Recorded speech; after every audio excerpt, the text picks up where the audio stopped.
The sun burns mercilessly over the wide African savanna, its golden light pouring across tall grasses that sway like a restless sea. A small band of Australopithecus moves silently, scanning for tubers and seeds, their crude stone flakes clutched in rough hands, their senses sharpened by hunger. Suddenly, the air trembles with an ominous vibration, a low hum that grows into a roar as the horizon darkens. A wall of wings rises, blotting out the sun, the sky itself consumed by a living storm. Swarming locusts descend with violent force, stripping leaves, stems, and stalks in seconds. What if survival meant facing skies filled with these relentless invaders? How could early humans endure when even the Earth's bounty was stolen by the swarm? This is not just a story of nature. It is a legend of survival, written in dust, sweat, and instinct. The swarm falls like rain, the air thick with churning bodies, their wings slashing across skin. The Australopithecus clutch their children, covering their eyes, shielding them with woven grass capes. The swarm devours everything, their gathered seeds, the roots pulled from the earth, even the bark of trees they depend upon. In moments, the savanna transforms from green abundance to hollow silence, stripped bare, as if by fire. Panic ripples through the group. Hunger is not a distant threat. It is immediate, gnawing, merciless. They scatter toward a dry riverbed, hoping the open sand will give them brief relief from the storm. But the locusts follow, settling on every patch of green, every fragile leaf of acacia that still clings to life. One female carrying a child on her hip trips in the sand. Another hunter rushes to her side, raising his stone tool in a defensive sweep, as if he could carve open the swarm itself. Their gestures are sharp, primal, filled with both fear and resolve. The child screams, the sound swallowed by the deafening wings. Yet in their desperation, instinct emerges. They smear mud across their skin, darkening themselves to blend with the earth. The swarm passes over more swiftly where they appear as part of the land, leaving them a moment's breath. A technique discovered by chance, now etched into survival. But the crisis deepens. Food is gone. What remains are husks of plants, chewed bark, and the bones of small prey already picked clean by other scavengers. The band huddles in a shallow cave at the edge of a rocky hill, their stomachs tight with emptiness. Night falls, but the air still hums with the lingering plague wings brushing stone like whispers of doom. Mothers clutch infants close, their ribs visible beneath stretched skin. The fire they manage to spark from dry grass offers little comfort, for there is nothing to cook. Their survival demands a desperate choice. At dawn, the hunters climb the ridge to search for escape, but the sight that greets them chills the blood. The horizon is alive again, a second wave of locusts rolling forward like an endless tide. There is no running, no hiding, only endurance. One elder, scarred from past struggles, drives his stone into the earth, splitting tubers buried deep, scavenging what lies beyond the swarm's reach. Others follow, clawing at the soil with bare hands, pulling bitter roots hidden under sand. The act becomes ritual digging, not just for food, but for survival itself. Yet danger strikes in another form. Drawn by the chaos, a rival troop of Australopithecus approaches, lean and desperate. They spot the roots, the scraps of sustenance, and descend with snarls and flailing arms. The cave erupts in chaos as two bands collide, not with weapons of metal, but with stone, bone, and raw strength.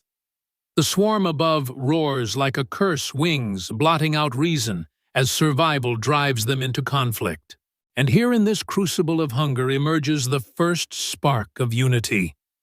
The women shield children behind rocks, while hunters form a barrier wielding sharpened flakes with furious resolve.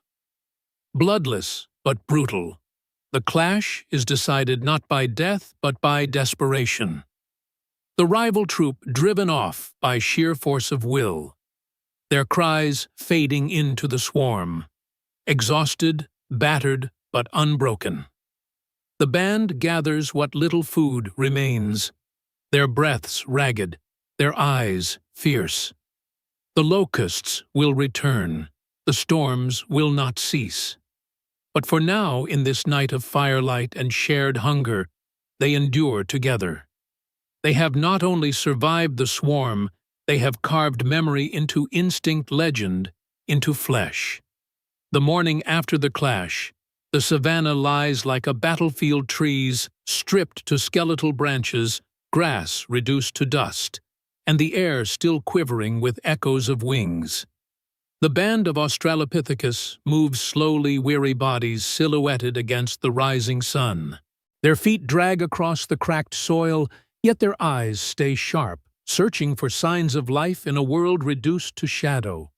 Hunger drives them onward, deeper into unknown terrain, where risk and opportunity intertwine. Every step becomes both a gamble and a prayer. They come upon a withered river, its bed etched with deep scars left by long-departed water. Here faint green shoots push through the sand, small pockets of hope, clinging to survival.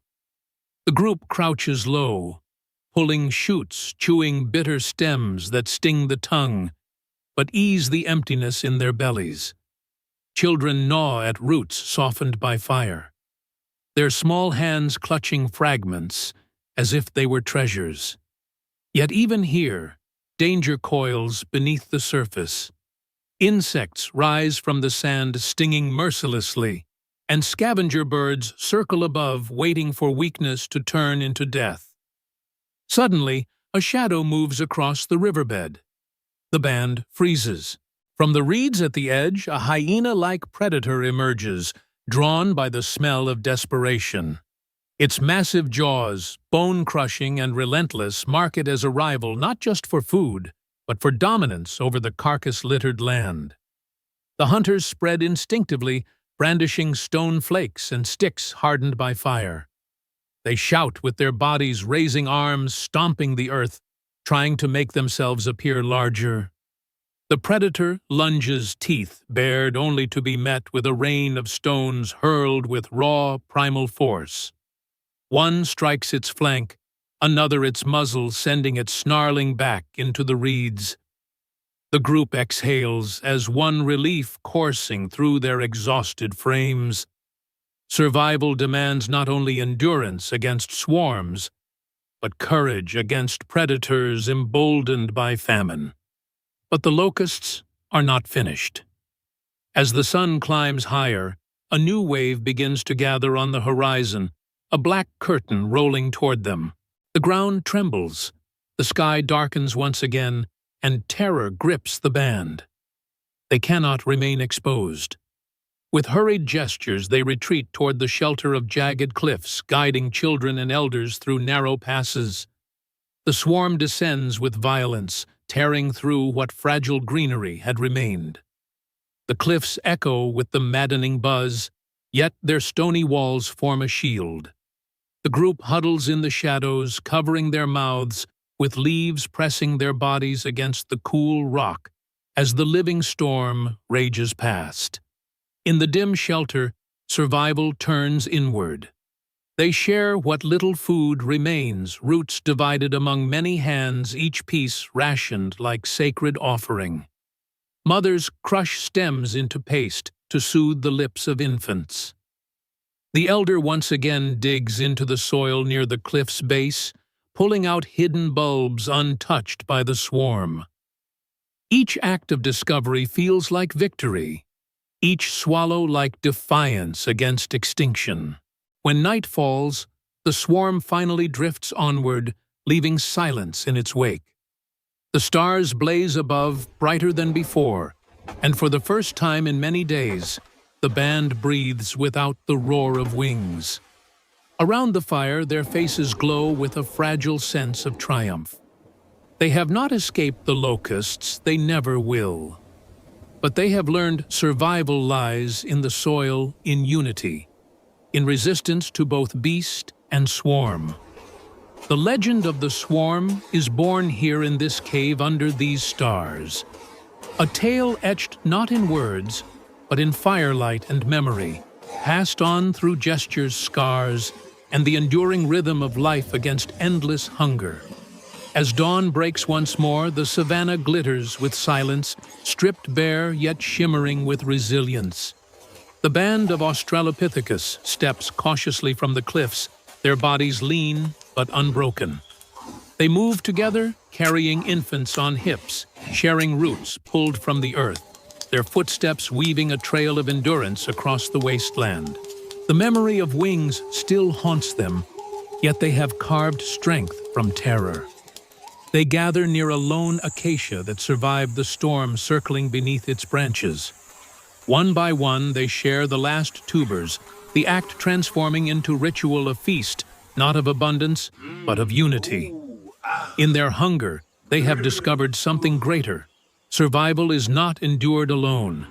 It is forged together against storm beast and swarm.